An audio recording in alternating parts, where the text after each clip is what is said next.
नमस्कार। स्थानीय सञ्चारमा नयाँ आयाम समाज रूपान्तरणमा हाम्रो अभियान तपाईँ हेर्दै हुनुहुन्छ स्याङ्जा जिल्लाकै पहिलो टेलिभिजन लक्ष्मी टेलिभिजन। हामीलाई विश्वको जुनसुकै ठाउँबाट पनि www.lakshmitv.com लगइन गरेर अर्थात् नेट टिभी एप्सबाट पनि हेर्न अनि सुन्न सक्नुहुनेछ। समाचारमा स्वागत छ। म टीकाराम अधिकारी। प्रदेश र प्रतिनिधि सभा चुनाव घोषणासँगै निर्वाचन आयोगले मतदाता नामावली सङ्कलन स्थगित गरेको छ। मन्त्री परिषदको बिहिबार बसेको बैठकले प्रदेश र प्रतिनिधि सभा चुनाव 4 मङ्सिरमा गर्ने निर्णय गरेको छ। त लगत्तै पत्रकार सम्मेलन गरेको निर्वाचन आयोगले मतदाता नामावली सङ्कलन स्थगित गरिएको जानकारी दिनुभएको छ।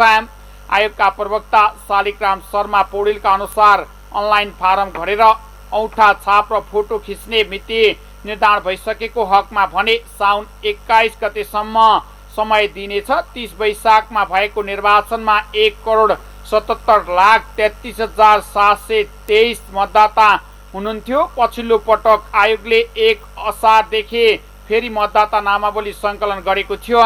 यो अवधिमा झन्डै 5 लाख मतदाता थपिनु भएको आयोगको तथ्याङ्क रहेको छ।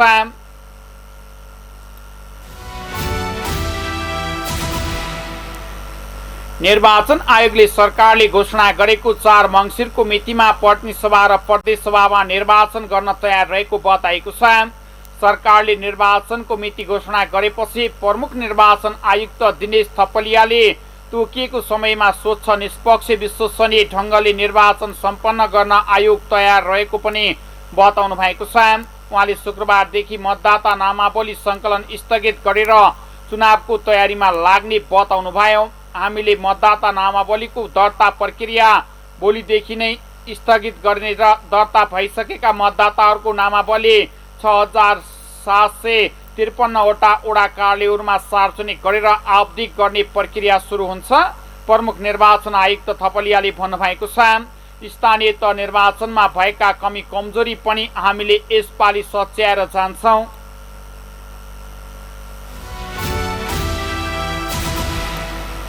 कर्णाली प्रदेश लोकसेवा आयोगको परीक्षामा एक परीक्षार्थीले उत्तर पुस्तिकामा फोन नम्बर लेखेपछि परीक्षा रद्द भएको छ। प्रदेश लोकसेवा आयोगको कार्यालय कर्णालीको 4 साउनमा लिएको स्वास्थ्य सेवा अन्तर्गत अयव पदको प्रथम चरणको लिखित परीक्षाको उत्तर पुस्तिकामा सल्यानको सिद्धिकुमार गाउँपालिका नवीन कुमार रेउतेले आफ्नो नम्बरसँगै कल नम्बर गर्नु भनेर लेखिएको थियो। उक्त उत्तर पुस्तिकामा फोन गर्न आग्रह गरेको भेटिएपछि परीक्षा रद्द गरेको आयोगका प्रवक्ता बुद्धिबहादुर खत्रीले बताउनु भएको छ। आयोगको गत सोमबार बसेको बैठकले रेउतेले अब 2 वर्षसम्म आयोगका कुनै पनि परीक्षामा सहभागी हुन नपाउने उहाँले जानकारी दिनुभएको छ।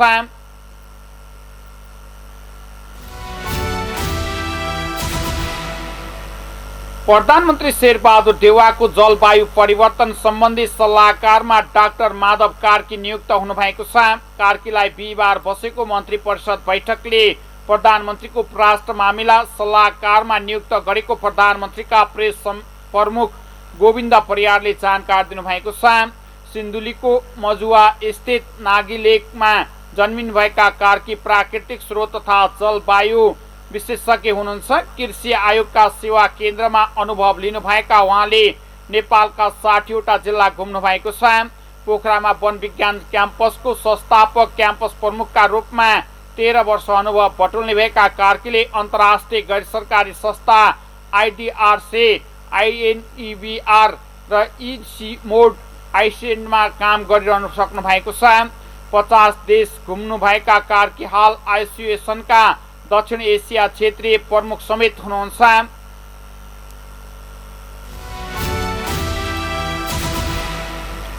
मानव जगतको शान्ति र समृद्धि विकासमा समाज निर्माणमा श्रीमद् भागवत आवश्यक रहेको कुरा गल्याङ नगरपालिकाका नगर प्रमुख गुरुप्रसाद भट्टराईले बताउनु भएको छ। राष्ट्र शान्ति मानवीय मैत्री श्रीमद् भागवत महापुराण सप्ताह विराट ज्ञान मायके 2079 स्याङ्जाका 11वटै स्थानीय तहमा सञ्चालन गर्ने अभियान अन्तर्गत स्याङ्जाको गल्याङमा साउनको 13 गतेदेखि शुक्रबारदेखि 19 गतेसम्म सञ्चालन भएको मायगी समापन गर्दै सो कुरा बताउनु भएको हो। नगर प्रमुख भट्टराईले भन्नुभयो, धर्मले मानिसलाई नैतिकवान र सच्चरित्र निर्माण गर्ने र धर्मको रक्षा गरेर धर्मले हाम्रो रक्षा गर्ने भएकाले पनि हामी आफ्नो आफ्नो धर्म संस्कार संस्कृति संरक्षण गर्नुपर्ने कुरामा जोड दिनुभएको छ।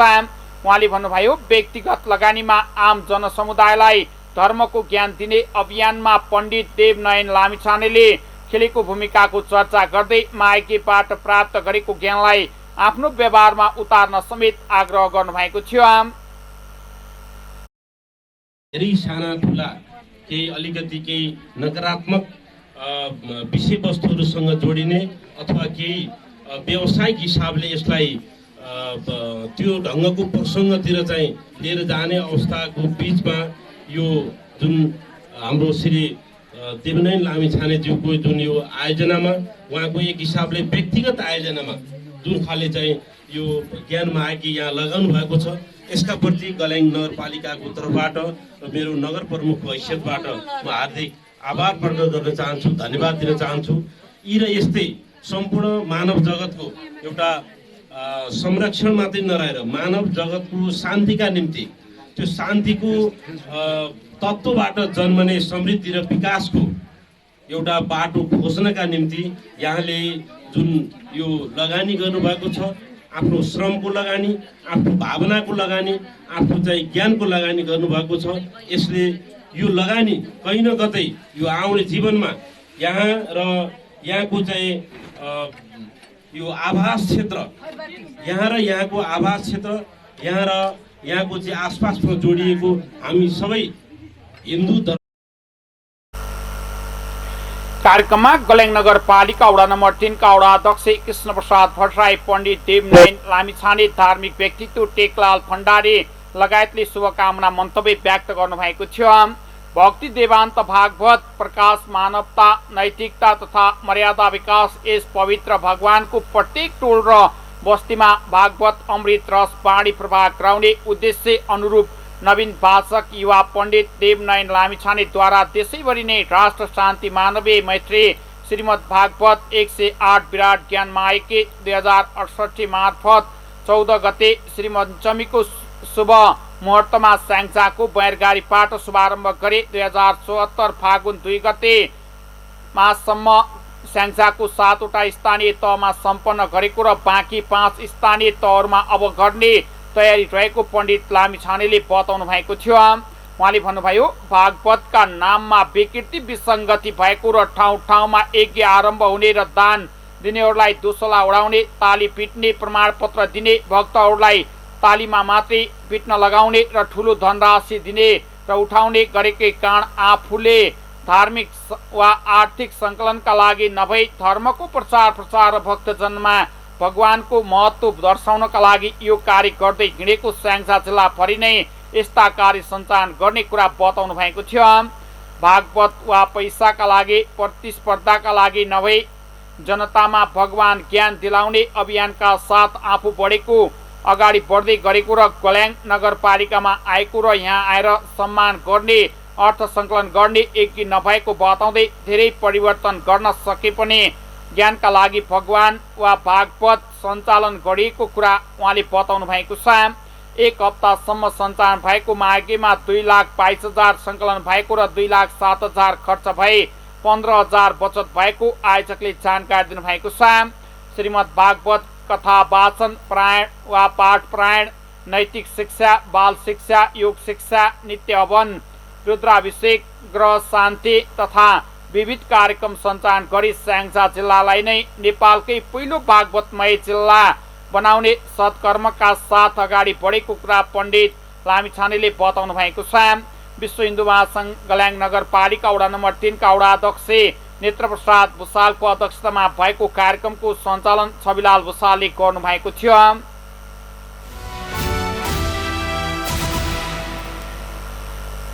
समुदायमा आधारित पुनर्स्थापना सेवा नेपाल CBRS संस्थाको संयोजन rotary club of steel city पोखराको आयोजना र गल्याङ नगरपालिकाको व्यवस्थापनमा गल्याङ नगरपालिका अन्तर्गत शारीरिक रूपले अपाङ्ग भएका 12 जना व्यक्तिहरूलाई व्हील चेयर वितरण कार्य गल्याङ नगरपालिकाको सभा हलमा सम्पन्न भएको छ। सामग्री वितरण गर्दै प्रमुख अतिथि गल्याङ नगरपालिकाका नगर उपप्रमुख हेमा नेउपानेले भिन्न क्षमता भएकाहरूका लागि नगरपालिकाले सक्दो सहयोग गर्ने र उनीहरूलाई आय आर्जन र सिपसँग जोडेर आत्मनिर्भर बनाउने अभियानमा आफू र गल्याङ नगरपालिका लागि परेको कुरा बताउनु भएको छ।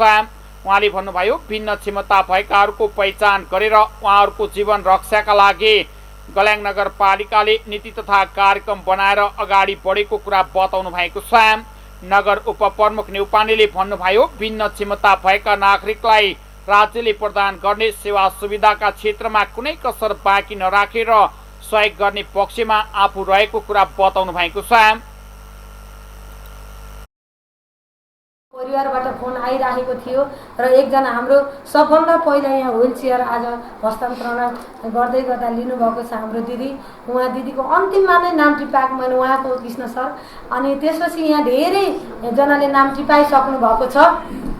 धेरै हुनुहुन्छ व्हील चेयर चाहिएको अपाङ्गता भएको परिवार, तर त्यसलाई पनि हामीले भोलिको दिनमा हाम्रो नगरबाट अनि सङ्घ संस्थाबाट विभिन्न सङ्घ संस्थाबाट हामीले सहयोग गर्ने नै छौँ।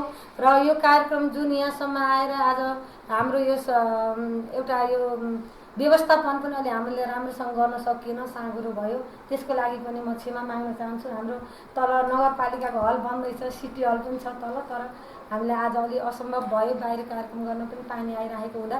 त्यसैले म विशेष यो रोटरी क्लब अफ पोखरा फिस्टेलका सरहरूलाई धेरै धेरै धन्यवाद दिँदै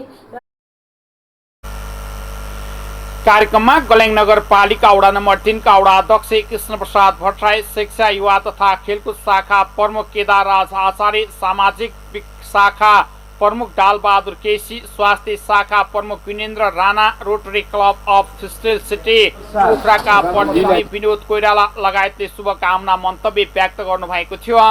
कार्यक्रममा समुदायमा आधारित पुनर्स्थापना सेवा नेपाल CBRS का प्राविधिक नुच्छे मानन्दर र कार्डली प्रमुख कृष्ण प्रसाद लामिछानेले व्हीलचेयर मर्मत सम्वाद तथा त्यसको संरक्षण र प्रयोगमा का बारेमा प्रशिक्षण समेत दिनुभएको थियो। रोटरी क्लब अफ फिस्टेल सिटीका अध्यक्ष शिव प्रसाद पराजुलीको अध्यक्षतामा भएको कार्यक्रमको स्वागत मन्तव्य समुदायमा आधारित पुनर्स्थापना सेवा नेपाल CBRS का परियोजना व्यवस्थापक रुद्र थापाले र कार्यक्रमको सञ्चालन रोटरी क्लब अफ फिस्टेल सिटीका पूर्व अध्यक्ष लक्ष्मी थापाले गर्नुभएको थियो।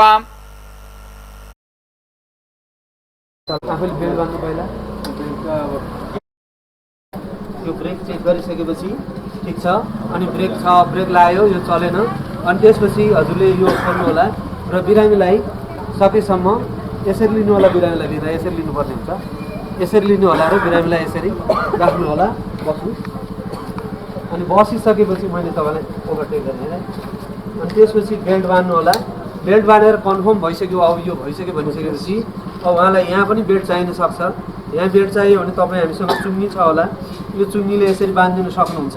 यसरी बाँधेर पनि हाम्रो अभिभावकहरूले चलाउनुहुन्छ, किनभने व्यक्ति त उता घोप्टिन्छ, त्यसकारण यसरी बाँधेर पनि हजुरहरूले सजिलोको लागि गर्न सक्नुहुन्छ। अर्को बेल्ट हामीलाई चाहियो भने हामी उहाँले नि बेल्ट बनाइदिनुहुन्छ।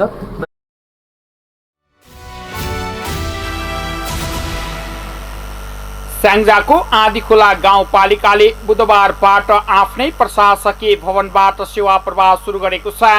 5 वर्ष पुरानो कृषिको भवनलाई कार्यालय बनाएर गाउँपालिकाले हालसम्म सेवा प्रदान गर्दै आएको थियो। चुइने छानोबाट वर्षाको समयमा भैँमा भाँडो थापेर छाता ओढेर सेवा दिँदै आएको पालिकाले बुधबारबाट आफ्नै प्रशासकीय भवनबाट सेवा प्रवाह गर्न पाउँदा निकै उत्साहित लागेको आँधीखोला गाउँपालिकाका पूर्व अध्यक्ष सुधीर कुमार पौडेलले बताउनु भएको छ। उहाँकै कार्यकालमा पालिकाको प्रशासकीय भवन बनाउने कार्ययोजना अघि बढेको थियो।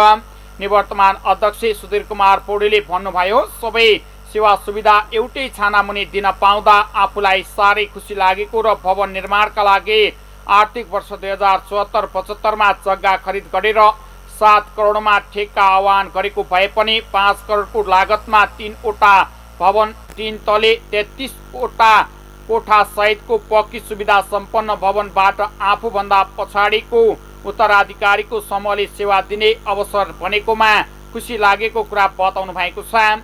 सुविधा सम्पन्न भवनले मात्रै नहुने बताउँदै प्रभावकारी सेवाका लागि कर्मचारी लगनशील कर्तव्यनिष्ठ भएर लाग्नुपर्ने र आफूलाई समयानुकूल परिवर्तन गर्दै अगाडि बढ्नुपर्ने आवश्यकता रहेको कुरामा जोड दिनुभएको छ।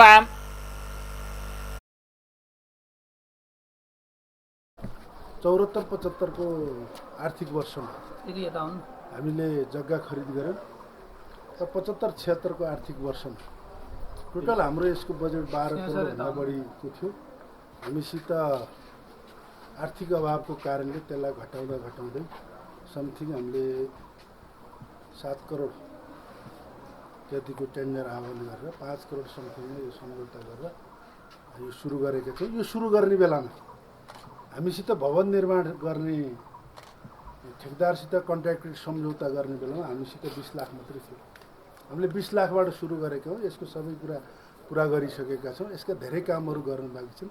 यो भवन बनाउनुको प्रमुख उद्देश्य भनेको आदिखोला गाउँपालिकाका जनताहरूले एउटै बिल्डिङबाट एउटै भवनबाट सबै सेवा सुविधाहरू सबै विषयका सबै कार्यालयका सेवा सुविधाहरू प्राप्त गरून् भन्ने उद्देश्यका साथ हामीले यो सम्पन्न गरेका छौँ। आज खुसी लाग्छ हामीले सुरुवात गऱ्यौँ। हामी पछाडिको अर्को उत्तराधिकारी टिमले अब विधिवत रूपमा यो प्रवेश गरेर कार्यक्रम गर्दैछ, काम सुरु गर्दैछ। अबका आदिखोलाका जनताहरूले हिजो चुहिएका कोठाबाट सुरु भएको आदिखोला गाउँपालिकाको कार्यालय आज यो प्रशासकीय बिल्डिङबाट सुरु गर्दाखेरि यसका सेवा सुविधाहरू भवन निर्माण गर्ने बेलामा गाउँपालिकाको खातामा 20 लाख मात्रै भएको र त्यसका लागि बजेट व्यवस्थापन गरेर भवन निर्माण कार्य सम्पन्न हुँदा आफूलाई खुसी लागेको कुरा पौडेलले बताउनु भएको छ। सुविधा सम्पन्न भवनबाट अबका दिनमा प्रदान हुने सेवा प्रवाहमा सहज र छिटो छरितो बनाउने प्रण आदिखोला गाउँपालिकाका अध्यक्ष विश्वनाथ पौडेलले बताउनु भएको छ। जनताले पालिकाबाट प्राप्त गर्ने सेवामा शास्ति भोग्न पर्ने छैन उहाँले भन्नुभएको छ। आदिखोला गाउँपालिका अन्धान्धी दह तथा आदि मुहानको काँड धार्मिक महत्त्वले निकै प्रसिद्ध छ।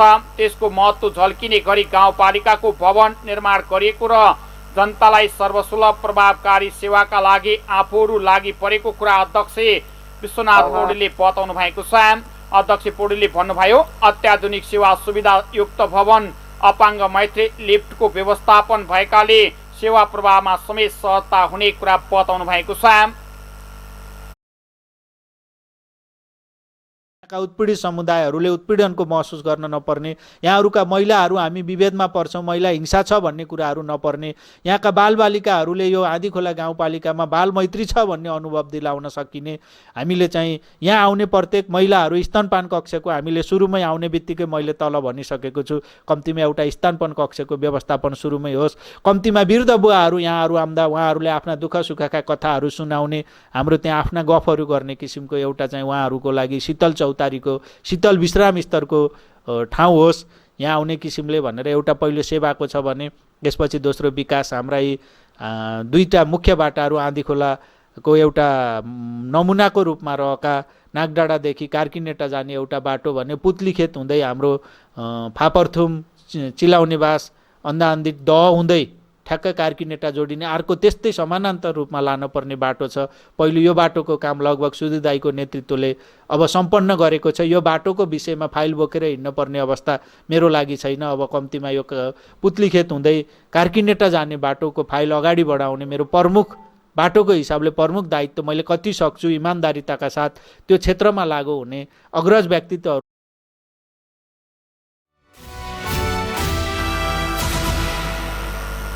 स्याङ्जाको गलेङ नगरपालिका वडा नम्बर 11 चिमुवा निवासी नवराज अधिकारी र सरिता अधिकारीकी छोरी वर्ष 15 की प्रत्यक्ष अधिकारी विगत 2 वर्ष अगाडिदेखि दुवै मृगौला पीडित भएको र उपचारमा आर्थिक अवस्था कमजोर भएको भन्दै विभिन्न सञ्चार माध्यम तथा सामाजिक सञ्जाल मार्फत सहयोगको आह्वान गरिएको थियो। त्यही क्रममा स्याङ्जाको गलेङ नगरपालिका वडा नम्बर 11 निवासी स्वर्गीय बुबा मधुसूदन गेवाली र आमा पूर्णकला गेवालीका साइला छोरा प्रदीप गेवाली रोजगारीको सिलसिलामा पोर्चुगल पुगेको र त्यहाँ साथीहरूसँग सङ्कलन गरिएको रु 60,000 रुपियाँ बिरामी प्रतीक्षाको उपचारका लागि सहयोग सङ्कलन गरेर पठाएको रकम एक कार्यक्रमका बीच बिरामी प्रतीक्षा अधिकारीकै घरमा पुगेर हस्तान्तरण गरिएको छ। रकम हस्तान्तरण कार्यक्रममा बोल्दै सहयोग सङ्कलनकर्ता प्रदीप गेवालीका दाजु ईश्वरी शरण गेवालीले एक मानवलाई साह्रो गाह्रो पर्दा अर्को मानवले सेवा गर्नु मानवीय धर्म भएको बताउँदै नानीको उपचारमा सही रूपले खर्च गर्न आग्रह गर्दै रकम हस्तान्तरण गर्नुभएको थियो। उहाँले भन्नुभयो, हाम्रो सानो सानो सहयोगले प्रतीक्षाले पुनर्जीवन पाउने भएकाले हरेक नागरिकले आफ्नो आफ्नो ठाउँबाट सक्दो सहयोग गर्न समेत आग्रह गर्नुभएको छ। कार्यक्रममा समाजसेवी नारायण प्रसाद गेवालीले भन्नुभयो, हाम्रो जीवन सधैँ एकै नाश हुँदैन। जीवनमा विभिन्न आरोह अवरोह घाम छाया उतार चढाव हुने गर्दछ। त्यसलाई सामना गरेर मान्छेले आफ्नो जीवन सञ्चालन गरेको हुन्छ। सेवा नै धर्म हो भन्ने ठानेर सहयोग गर्नु अनि मानवीय कर्तव्य पनि भएको बताउनु भएको छ। सहयोग रकम हस्तान्तरण कार्यक्रममा समाजसेवी सीता डुम्रे, कमल डुम्रे, मन डुम्रे, तेजु डुम्रे, अलिकरा अर्याल लगायतको सहभागिता रहेको थियो।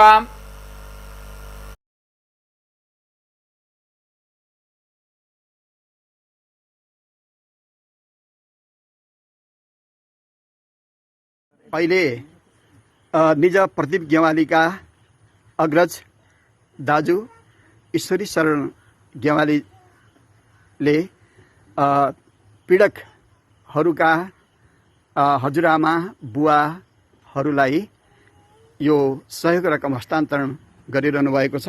कृपया हस्तान्तरण गरिदिनु हुन र ग्रहण गर्नका लागि म अनुरोध गर्दछु।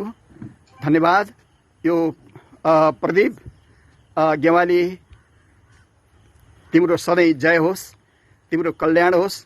यस्तै मानवीय सेवामा तिम्रो सधैँ मन लागिरहोस्। धेरै धेरै साधुवाद, धेरै धेरै साधुवाद, धेरै धेरै धन्यवाद। परिवारका तर्फबाट पनि उहाँले केही भन्न। गलेङ नगरपालिका 11 नम्बर वडा अन्तर्गत जिमुवाको यो रैकर बस्तीमा आएका छौँ। हाम्रो जीवन सधैँ एकनाश हुँदैन। जीवनमा विभिन्न आरोह अवरोहहरू, उतार चढावहरू, विभिन्न किसिमका ऋतुचक्र जस्तो हाम्रो जीवन, कहिलेको पानी कहिलेको घाया रामछाया जस्तो हाम्रो जीवन यस हुने गर्दछ।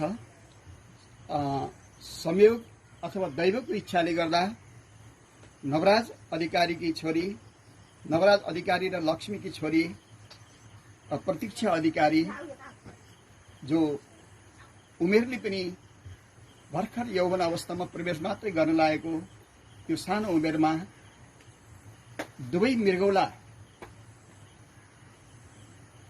पीडित भएर उपचार गर्नु परिरहेको अवस्था छ र एउटा मृगौला नफेर्दासम्म जीवन नबच्ने अवस्था भएको हुनाले आज त्यो कामका लागि उहाँको परिवार, आमा र छोरीहरू काठमाडौँ गइसक्नु भएको छ। आज मात्र, आज संयोगले हामीहरू यो आँगनमा आएका छौँ। वास्तवमा